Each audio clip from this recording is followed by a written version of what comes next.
Hey you guys, it's your boy Donnie, And this your Playmate Shorty. and today we're going to talk about being feminine in the dating world. So really, like what I've encountered, like it's a lot of no fats, no femmes going on, which is cute, but I would assume that we're over. In 2013, I didn't know that being feminine was still an issue when coming to dating. Um, Me personally, I'm feminine, and of course, Of course, I'm very feminine and I embrace that. So, in the dating world, it's always that stigma of being too feminine. Like, no matter what you do, if you get your eyebrows done, you're too feminine. If you wear your shirt too tight, you're too feminine. If you wear skinny jeans, you're too feminine. If your voice is a little softer and you're well spoken, you're feminine. Yeah.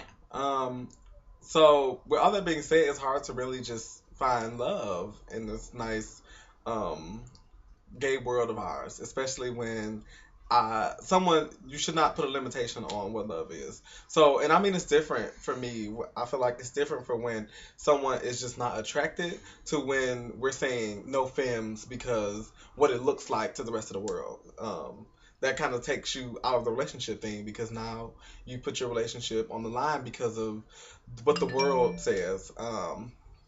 So, Yeah. uh, See, and that's a prime example right there. Like being too feminine, I'm not too feminine for you to text my phone. I'm not too feminine for you to fuck me. I'm not too feminine for you to show me off. But yet I'm too feminine. So is the issue with me or is the issue with you? I'm trying to think of the issues with him, girl, because Clearly, look, you gotta see it. Hello. bitch, you see. Mm. So, I just really feel like in 2013, don't limit yourself on love because you're really gonna miss out. You're really gonna miss out on good chances of finding someone because, again, like if you just are not attracted to feminine dudes, that's fine. This is not towards you. This is really to combat the idea of those who feel like feminine does not look good in public with you alongside you. But then, if you call yourself a top, you have to know what you're getting yourself into. Don't be looking for a bottom and be thinking they're going to always be masculine because they like to get fucked. So, therefore, they're going to be a little feminine. They're going to want to feel that femininity and they're going to want a masculine man. But do we ask too much of a masculine man? They don't have a job. A lot of them don't have cars.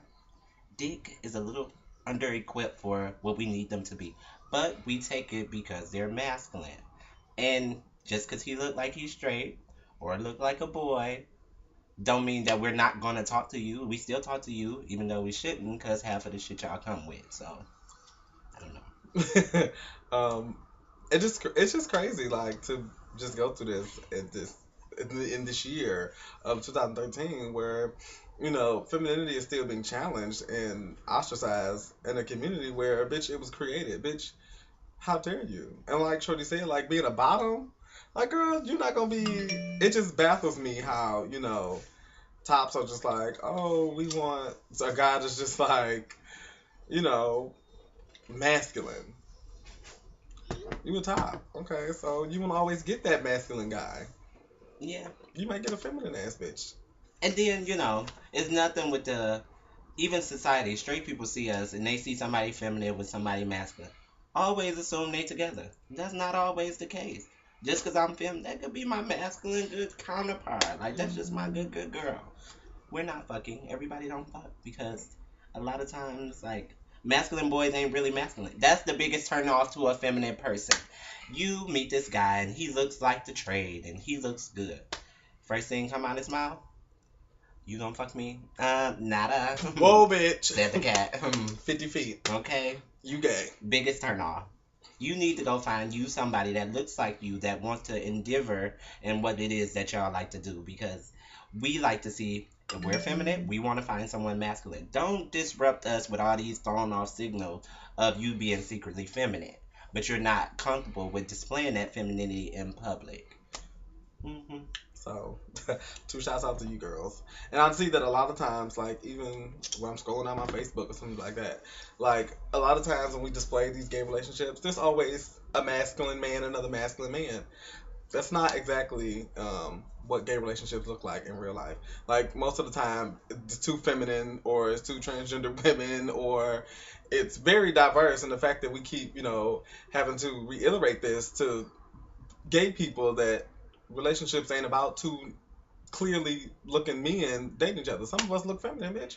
Some of us need something to relate to. So, spice it up a little bit, baby. Now, just Hmm. no shade. It's okay. It's okay to all the masculine men.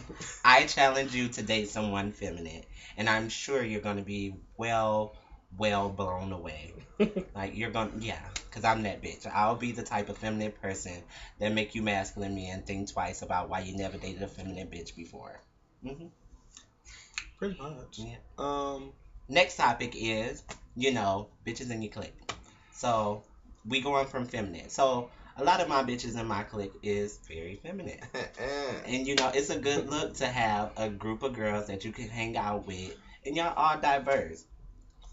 I think like when it comes to like having a diverse friendship, it gotta open up gateways like in a mindset. So like you don't have to just because you and the other feminine girl in your clique may think the same way.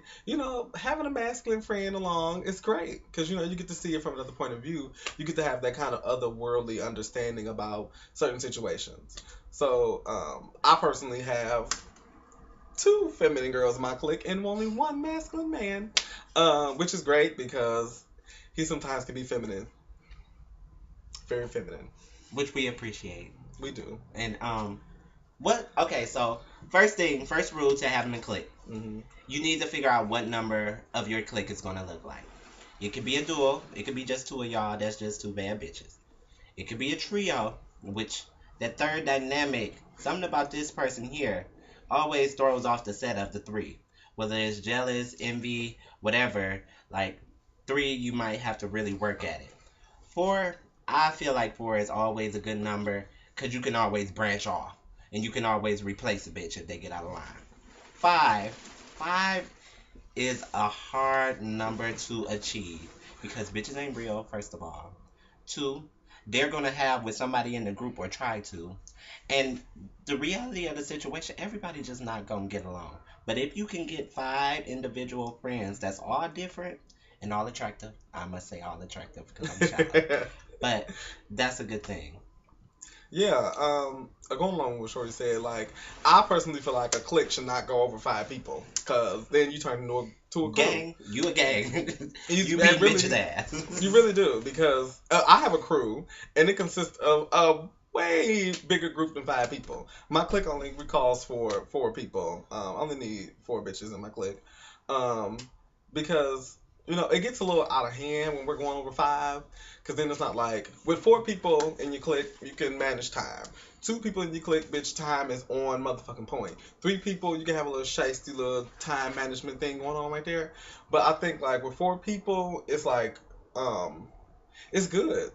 I think four people is pretty good. Okay, so Donnie, what do you need in your core group of four for you to keep your clique together?